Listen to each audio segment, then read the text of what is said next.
तो फाइनली ढूंढ लिया आपने। हाँ, मुझे उम्मीद थी ढूंढ लोगे। तो आज की इस वीडियो में मैं कवर करने वाला हूं क्लास 8th मैथ चैप्टर 14 के एक्सरसाइज 14.1 का इंट्रोडक्शन। मेरा नाम है विजय, आप देख रहे हैं सीसीएल क्लास। तो चलिए शुरू करते हैं। आज का हमारा टॉपिक है फैक्टराइजेशन। कैसे हम एक्सप्रेशंस की, जो एक्सप्रेशन हमारे पास, उनके हम फैक्टर निकाल सकते हैं। आप पहले भी पढ़ चुके होंगे फैक्टर्स। जैसे अगर हमें मान लेते एक टर्म दी हुई है 15, इसके फैक्टर्स बताने आपको, तो क्या होंगे 1, फिर 3, फिर 5 और फिर 15। और इसी पे बेस्ड आता है हमारे पास ये कॉन्सेप्ट प्राइम फैक्टर्स का। यानी कि अगर हमें इसको केवल प्राइम फैक्टर्स की फॉर्म में लिखना हो तो इसके प्राइम फैक्टर क्या होंगे 3 into 5, क्योंकि 3 गुना 5 15। जैसे अगर हमें प्राइम फैक्टर लिखने हैं 30 के, तो 30 के प्राइम फैक्टर क्या होंगे, देखो इसको हम लिख सकते हैं 2 गुना 15, 15 को 3 गुना 5, तो 2, 3 और 5 के आगे इसके प्राइम फैक्टर। यानी कि 30 को हम लिख सकते हैं 2 गुना 3 गुना 5, तो ये आ जाएंगे हमारे पास प्राइम फैक्टर्स। लेकिन यहाँ पे हमें प्राइम फैक्टर्स नहीं चाहिए। जो ये एक्सप्रेशन है हमारे पास, इन टर्म आती है इररिड्यूसिबल, यानी कि वो फैक्टर्स जो रेड्यूस नहीं किए जा सकते, इररेड्यूसेबल कहलाएंगे वो फैक्टर्स जिनको हम फर्दर रेड्यूस नहीं कर सकते।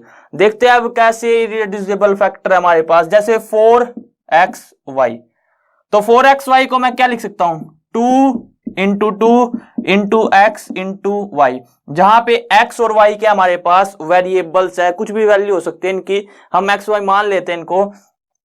यानी कि जो x और y है वो क्या हमारे पास वेरिएबल्स। तो यहां से हमारे पास हमने इसको किस फॉर्म में लिख दिया, इररिड्यूसेबल फॉर्म। तो इसके फैक्टर्स क्या आ गए हमारे पास 2x और y। आपको एक नंबर को 2 बार, अगर जब हम फैक्टर्स लिखेंगे तो 2 बार लिखने की जरूरत नहीं है, एक बार ही लिखना आपको बस। तो इसके फैक्टर्स आ गए हमारे पास 2x एंड y। इसी तरह से अगर हमें फैक्टर्स निकालने हैं 5x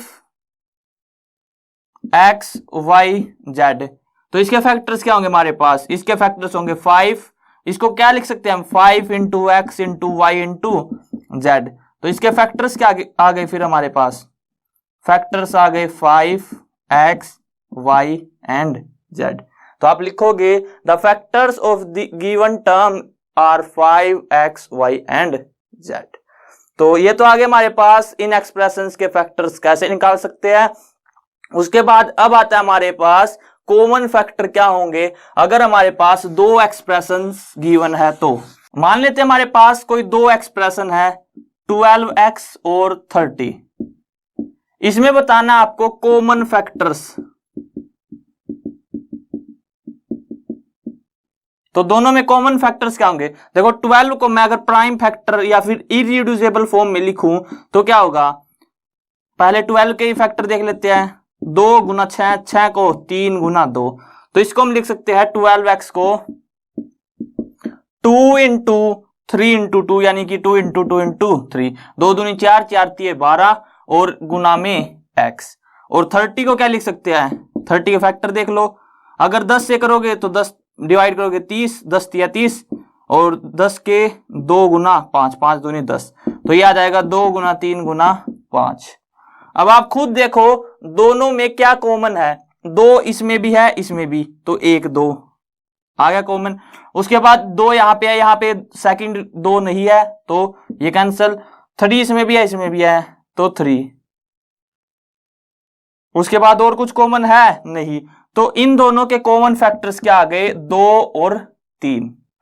क्या आ गए कॉमन फैक्टर 2 और 3। और वैसे अगर आप यहां से कॉमन फैक्टर निकालते तो हमें पता है कि 12 6 से डिवाइड होगा और 30 भी 6 से डिवाइड होगा, तो 3 दूनी 6, और फिर आप 6 के फैक्टर कर लेते, 2 और 3 आ जाते। तो जैसे चाहो आप वैसे कर सकते हो, लेकिन सिंपल क्या होगा कि हम 12x के अलग से फैक्टर कर ले और 30 के अलग से। अगर ये सेम क्वेश्चन हमें कुछ इस तरह से दिया हुआ हो कि 12x प्लस 30, अब आपको इसके फैक्टर करने हैं, तो कैसे करोगे आप, देखो 12 को क्या लिख सकता हूं मैं, अगर मैं प्राइम फैक्टर में लिखूं तो 2 गुना 2 गुना 3 गुना x प्लस 30 को क्या लिख सकता हूं, 5 6 30 यानी कि 2 3 6 पंजे 30, प्राइम फैक्टर कर रहे हैं। अब यहां से कॉमन फैक्टर्स क्या है इसके, 2 2 3 3, तो यानी कि हम 2 गुना 3 बाहर निकाल सकते हैं।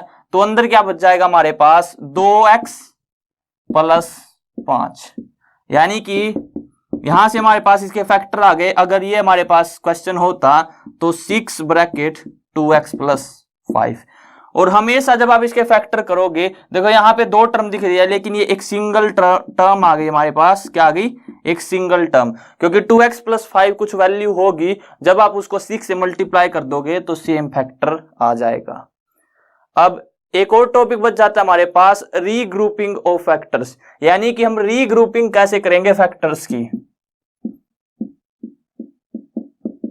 नाम से ही पता चल रहा है आपको, रीग्रुपिंग करना हमें, यानी कि ग्रुप बनाना उनको और फिर फैक्टर करना है। कैसे, देखो अगर हमारे पास है 2xy plus 3x plus 2x plus, तो यहां से 2xy plus 3x plus 2x, एक और फैक्टर लेना मुझे, तो क्या फैक्टर ले,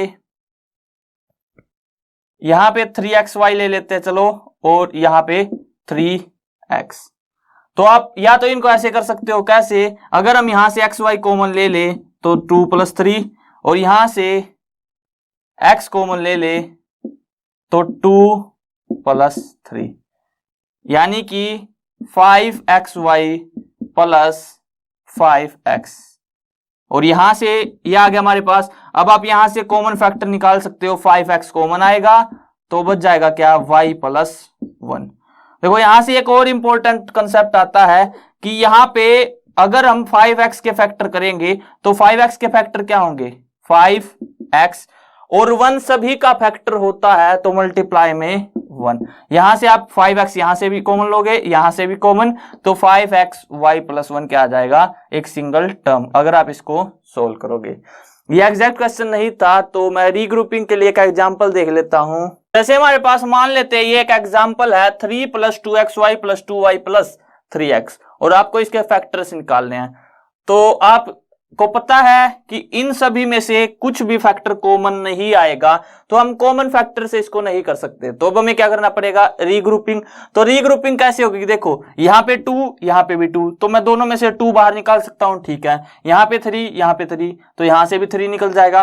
तो यानी कि इसकी रीग्रुपिंग अगर हम करेंगे तो क्या हो जाएगा, 2xy plus 2y plus 3x plus 3। अब यहां से आप 2y दोनों में से बाहर निकाल सकते हो, या फिर आप फैक्टर भी कर सकते हो, कैसे, 2xy equals to 2 into x into y, और 2y equals to 2 into y into 1। मैंने 1 क्यों किया, क्योंकि यहां से 2 और y बाहर निकल जाएगा, तो यहां पे x बचेगा और यहां पे 1, तो यहां से हमारे पास 2y बाहर आ जाएगा, तो अंदर क्या बच गया, x प्लस 1। इसी तरह से यहां से 3 बाहर आएगा, तो अंदर क्या बच गया, x प्लस 1। अब देखो x प्लस 1 इसमें भी है, x प्लस 1 इसमें भी है, तो मैं क्या करता हूं, x प्लस 1 को बाहर निकाल देता हूं दोनों में से, तो अंदर क्या बच गया, यहाँ पे 2y और यहाँ पे 3।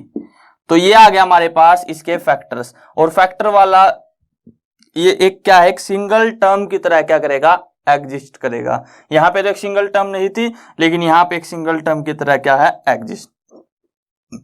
दो बार देखो हमने इसको रीग्रुपिंग किया, क्यों, क्योंकि हमारे पास कुछ भी कॉमन नहीं आ रहा था इन सभी में से, तो 2-2 के पेयर बना लिए, यहां से 2 इसमें भी 2 इसमें भी, यानी कि इन दोनों के पेयर बन गए, यहाँ पे 3 यहाँ पे भी 3।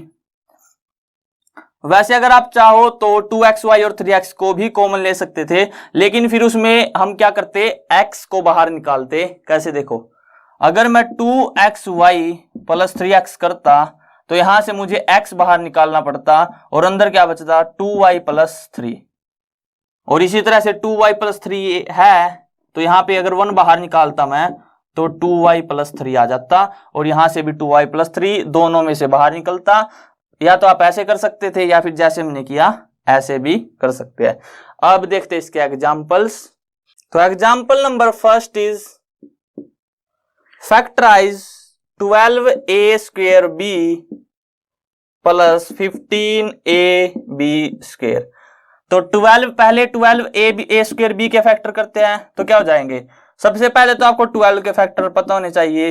12 को क्या लिख सकते हैं, 4 3 जा, और 4 को 2 इंटू 2, तो यानी कि इसके फैक्टर आ जाएंगे 2 इंटू 2 इंटू 3 इंटू ए इंटू बी।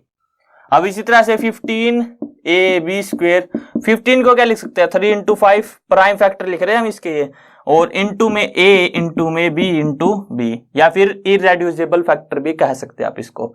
तो यहां से देखो 3 इसमें भी, इसमें भी, ए इसमें भी, इसमें भी, बी इसमें भी, इसमें भी, और कुछ कॉमन है नहीं। तो यहां से क्या कॉमन आया, 3 इंटू ए इंटू बी। अब अंदर क्या बच जाएगा हमारे पास, 2 इंटू 2 यानी कि 4ab, तो यहां पे बचेगा 4ab, और यहां पे क्या बचेगा, 3 कैंसिल हो गया, a और b, तो 5b। यहां पे b नहीं आएगा क्योंकि b तो हम यूज कर चुके हैं, तो यानी कि ये आ गया हमारे पास। तो इसको फर्दर लिख सकते हैं 3ab 4a प्लस 5b। अब अगर आप इसकी मल्टीप्लाई अंदर कर दोगे तो क्या आएगा, देखो 3 4 जा 12, 12 था, ए स्क्वेयर बी, तो ए स्क्वेयर बी था, और 5 3 जा 15 ए बी स्क्वेयर, तो यानी कि ये क्या आ गया हमारे पास, फैक्टर्स आ गए इस गिवन एक्सप्रेशन के। क्या क्या फैक्टर आए, 3ab और 4a प्लस 5b। अब next example number 2, factorise 10x square minus 18x cube plus 14x की पावर 4। तो अब आपके मन में यह भी डाउट आ सकता है कि सर हम रीग्रुपिंग कहां यूज करेंगे और कॉमन फैक्टर से कैसे करेंगे। तो देखो यहां पे आपको पता चल रहा है कि x इसमें भी, x स्क्वायर इसमें भी है, इसमें भी, इसमें भी, तो यानी कि हमें यहाँ पे रीग्रुपिंग करने की कोई जरूरत नहीं है। कैसे, यहां से हम x स्क्वायर तीनों में से बाहर निकालेंगे, देखते हैं अभी। देखो 10x स्क्वायर, इसके फैक्टर क्या होंगे, 10 को हम लिख सकते हैं 2 गुना 5, और x स्क्वायर को x गुना x, 18x की क्यूब यानी कि 3 गुना 6, 6 को क्या लिख सकते हैं 2 गुना 3, 3 दूनी 6 3 18, और x into x into x, और इसी तरह से 14x की पावर 4 यानी कि 2 गुना 7 और x की पावर 4 यानी कि 4 बार x। अब यहां से आप कॉमन फैक्टर्स देखो, इन तीनों में क्या कॉमन है। तो 2 इसमें, इसमें भी और इसमें भी, एक तो 2 कॉमन आ गया, 5 इसमें, इसमें 5 नहीं है, इसमें भी नहीं है, x इसमें भी, तीनों में है, और x भी, यानी कि x और x स्क्वायर आएगा यहां से। उसके बाद 3 इसमें, इनमें नहीं है, तो बस यही कॉमन फैक्टर आएंगे। तो अब हम इनके फैक्टर्स को कैसे रिप्रेजेंट करेंगे, तो 2x स्क्वायर तो बाहर आ जाएगा, तो अंदर क्या बच गया हमारे पास, 2 और x स्क्वायर, यहां पे बच गया 5 प्लस, यहां पे 3 3 जा 9 और 1x यानी कि 9x, और यहां पे 7x स्क्वायर, तो यानी कि आ गया हमारे पास 2x square bracket 7x square plus 9x plus 5। ये क्या आ गया हमारे पास इसके फैक्टर्स। और जब आप इसकी मल्टीप्लाई अंदर करोगे तो सेम आ जाएगा, ये वाली वैल्यू आ जाएगी हमारे पास 10x square minus 18x cube plus 14x की पावर 4। और जनरली हम क्या करते हैं, पहले वेरिएबल वाली टर्म लिखते हैं, और वो भी जिसकी पावर बड़ी हो वो आगे, फिर उससे छोटी पावर, इस तरह से हम लिखते जाते हैं। लेकिन आप चाहो तो ऐसे रख सकते हो, लेकिन बेसिकली हम इसको ऐसे रिप्रेजेंट करते हैं, यानी कि पावर बड़ी हो वो आगे, फिर छोटी, फिर छोटी। ये ब्रैकेट में एक टर्म है, एक टर्म ये और एक टर्म ये, दोनों की मल्टीप्लाई करोगे तो फाइनल टर्म आ जाएगी जो कि ये हमारे पास।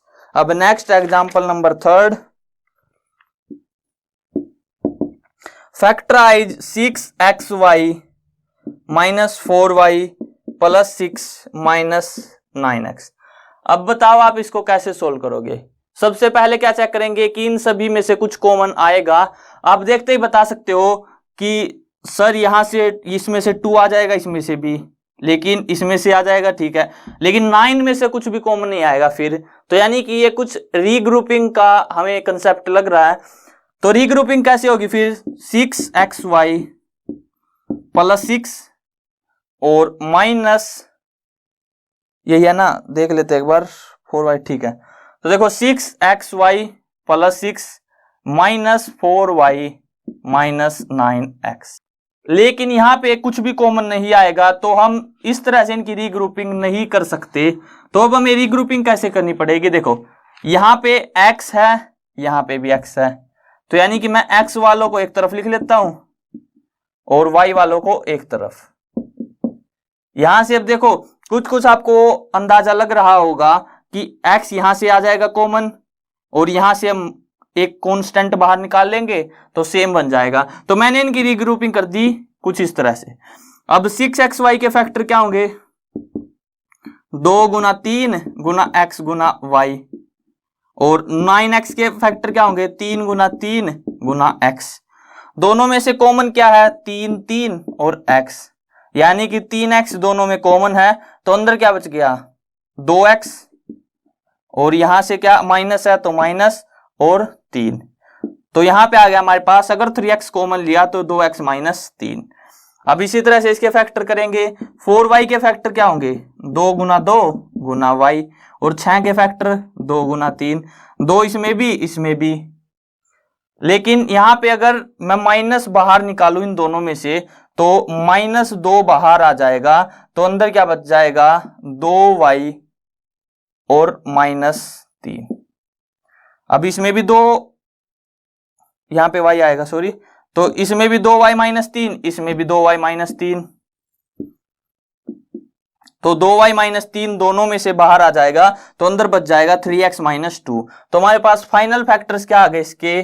3x -2 और 2y -3, ये आ गए इसके फाइनल फैक्टर्स। एक बार दोबारा देख लेते। देखो यहां से मैंने क्या किया? माइनस बाहर निकाला तो यहां पे माइनस आएगा, क्योंकि माइनस माइनस क्या होता है? प्लस। अब आप कहोगे कि सर ये माइनस कैसे आ गया? तो आप इसको सोल्व करके देख लो एक बार। -2 की 2y से मल्टीप्लाई -4y, और माइनस माइनस प्लस, 3 दूनी 6, तो -4y + 6, यही तो था हमारे पास ऊपर, तो सेम आया। यानी कि हमने माइनस बाहर निकाला तो ये तो प्लस का हो गया और ये माइनस का हो गया। उसके बाद दोनों में से 2y -3 बाहर आया कॉमन, तो 2y -3, तो अंदर क्या बच गया? 3x -2। तो यहाँ पे वीडियो एंड करते हैं। आई होप आपको क्लियर हो गया होगा। अगर वीडियो पसंद आए तो वीडियो को लाइक करना, और अगर चैनल पे नए हो तो चैनल को सब्सक्राइब कर लेना।